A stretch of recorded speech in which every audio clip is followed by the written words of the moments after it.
Hello and welcome again to the Writer Review. This is Eric Corrupt Writer, and this week we're going to be taking a look back at the 1995 neo-noir science fiction movie titled 12 Monkeys. Now, 12 Monkeys runs for 2 hours and 9 minutes long. It is directed by Terry Gilliam. The script was done by David and Janet Peoples. The production was done by Charles Roven, and it's based on a 1962 short film titled Le Jeté, directed by Chris Marker. The score was done by Paul Buckmaster, the cinematography Roger Pratt, and the editing was done by Mick Audsley. And the stars of the movie are Bruce Willis, Madeline Stowe, Brad Pitt, Christopher Plummer, David Morse, Frank Gorshin, who you may of course remember as the Riddler in the 1960s Batman series, and of course, Detective Stabler himself, Christopher Maloney, also has an appearance in this movie too. One of the functional idiosyncrasies that makes 12 Monkeys so provocative is that the entire movie is the essential complexity is remarkably flabbergasting. Our enigmatic tale is set in the year 2035, and just about over 98% of the human population has been expunged by a mysterious devastation. The densely populated humans have now took residence underground, a relatively uninhibited premise beneath the Earth's surface. Researchers believe that the key components for humans to regain their population, they must retrace the roots to the year 1996, the pivotal year when the turmoil began. They send a prisoner volunteer by the name of James Cole, played by Bruce Willis, on this dangerous mission to get back to get back to where all the trouble commenced and look for vital information to help correct the reason for the sudden event that led to the decline of the human population. Now, Bruce Willis's mission is not necessarily to save the world, because the world can't be saved. But he's out to gather the research. So, they send him on some kind of a time traveling device. At first, they sent him off to the year 1990, 6 years prior to the virus, which is eventually what has been revealed to be, was a virus that wiped out the population. He goes into an abandoned building and he picks up spiders or something like this. They arrest him, and then they throw him into an asylum, and everybody thinks that he's delusional. But of course, he's trying to convince and try to tell people, especially his psychiatrist, Dr. Catherine Raleigh, played by Madeline Stowe, that he's not loony and that he doesn't need to be sedated.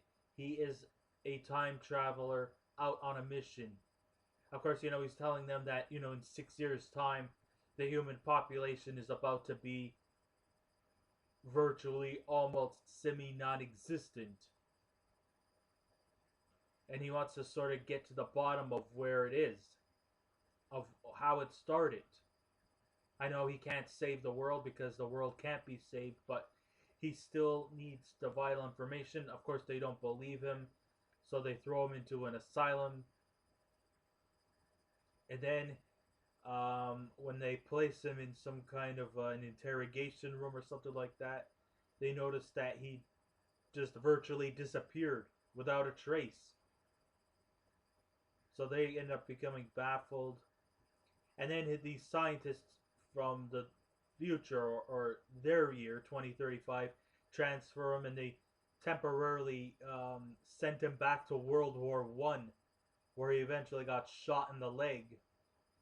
Till they finally sent him back to the year 1996 until they got it right. Eventually, Madeline Stowe's character, tries to believe him. And eventually it took a while, but then she finally knew that this guy was not delusional and that he really must be a time traveler. I mean, where would he get a World War I wound? She even had photographs proving that this guy was really transferred back to World War I, and that she kind of became convinced that he really was the real thing, that he is for real. But in this movie, too, Bruce Willis's character James Cole eventually, once he finally gets the information, he doesn't want to go back to the year 2035 as an imprisoned guy living in the underground.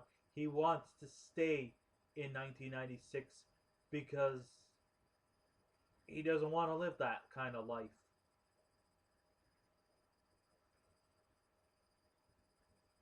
Now, this isn't the first time that this isn't the first outing director Terry Gilliam has when dabbling with a dystopian future. If you recall, back in 1985, Gilliam had orchestrated his eccentric views with the movie Brazil.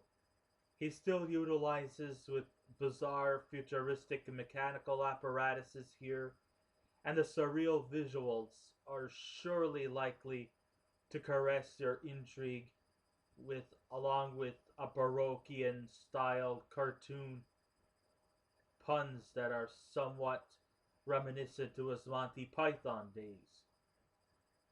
When the personal assistance from director of with the personal assistance from director of photography Roger Pratt and production designer Jeffrey Beecroft, once again Gilliam saturated our audience with another cryptic dimension with freaky metallic contraptions customized to enthrall you and at the same time freak you out while this is happening. This could probably be just another cynical type of interpretation that Gilliam has about our future and what may happen. I mean, I'm not sure if it will actually necessarily happen in the year 2035, but hey, the future is not so far off. I mean, 2035 is just another 19 years from now. So, is this what our future is going to be like? If it is, sure sounds like a pretty scary place to me. But what Gilliam does that differs from other directors is that he juxtaposes his rapturous obsession for quirkiness, adventure, and playful talent for narratives. Taken as a wink to the Jeunet and Caro film The City of Lost Children, this visual exhibited here is visually fearsome along with a very gritty story.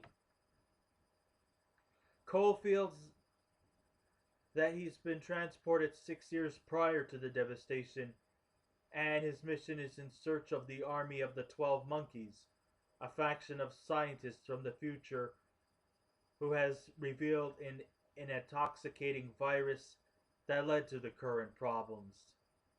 Cole ends up institutionalized in a psychiatric ward under the supervision of Dr. Catherine Raleigh, played by Madeline Stowe.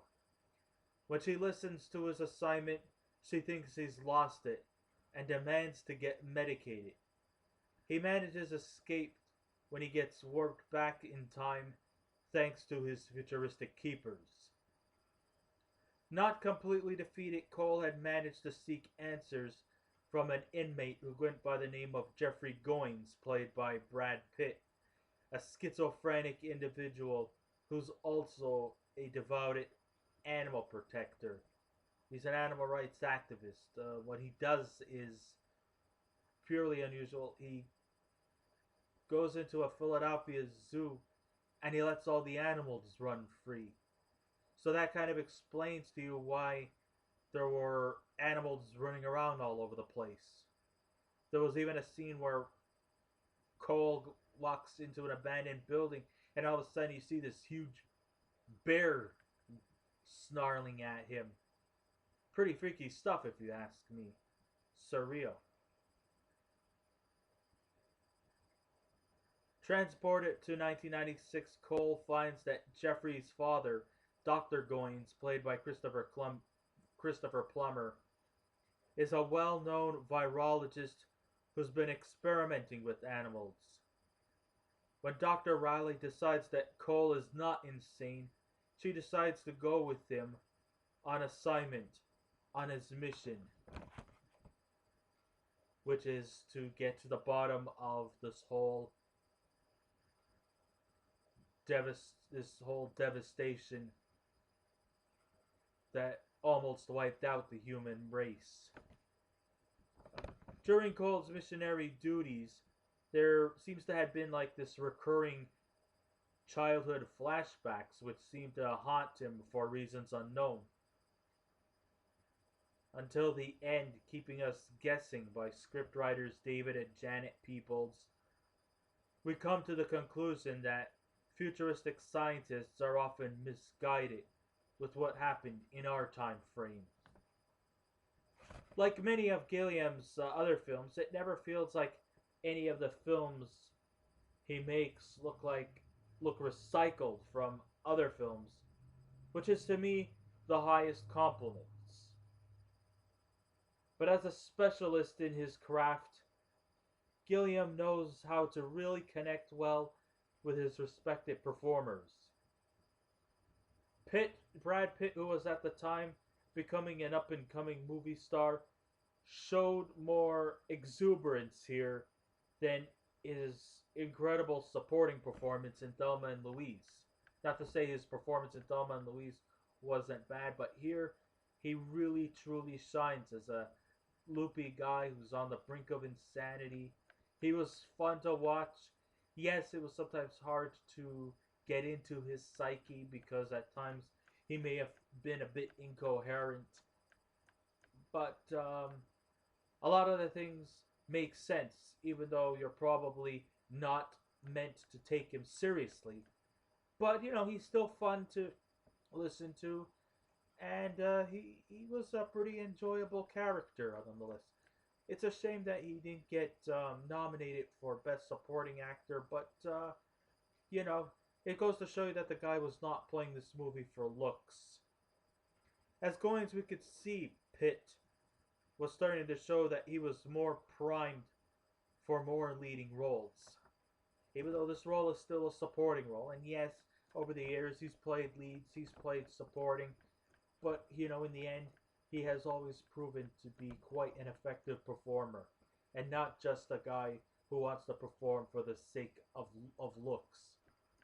Okay? And rightfully so. You know, he was a star to really truly look out for in the 90s, and as we go into the 2000s and the 2010s that we are in right now, he still, you know, attracts audiences, and it doesn't look like there's any signs of him slowing down. But then again, hey, the guy's 53 years old. Why should he slow down? And he still looks good for his age, and he still continues to dazzle the movie loving community, and I hope he continues. He is that dynamic. It was a bit of a shame that Madeline Stowe was not offered very much here. She has truly a lot to offer here, but has been relegated to playing a very minor role, when yet her talent is beyond the surface to her performance in other roles. But the star of our movie, Bruce Willis, is just as focused and intense as he is in the Die Hard films. Cole is the perfect decoy who's lost in the life that was given to him. He was born at a time where being alive was not good. He can still be witty and charming, even though he's kind of playing a more jaded, worrisome character, not this cool, laid-back type. But he could still keep the wit going strong and the charm. but he's still a pariah, which makes him apologetically a victim and a hero who's yearning for our sympathy. Bruce Willis really truly is a guy who we do take our sympathies for. He is a likable guy, and we root for him all the time. This movie really gets him. It makes us feel involved in his life, and we just want to follow him wherever we go. He is a character you could truly capture. He is truly a guy who really embodies that feeling of sympathy, that we should all feel sorry for him. And we do. And that's why this movie is the way it is. I thought it had some good quality in terms of quick paced action. Well, it wasn't too much action. It was mostly a lot of running away, solving mysteries.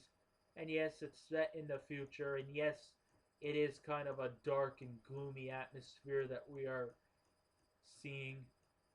But it was fun to watch. And Terry Gilliam, of course, I know he sort of seems to have this negative impact about the future. But who knows what the future holds? Are we going to start to becoming residences in the underground orifices of this earth? Do you think our surface will end up becoming inhabitable? Who knows? Will the human population be wiped out? I know the movie says 1996, but we've gone past 1996. What do you guys think? That's what this movie is trying to explain. And Gilliam gives us the freedom to convey our own interpretations. So for that, I give the movie 12 Monkeys out of 10. I give it a 9. So this ends my review for this week on 12 Monkeys. I hope you all enjoyed it. If you'd like to subscribe to my channel, please feel free to do so. If you wish to leave a comment, go right ahead. Just remember, be kind, be courteous, and don't be rude. And I will be back again with another movie review. So until next time, this is Eric Red Writer saying, keep watching those movies, and I'll see you around. Goodbye.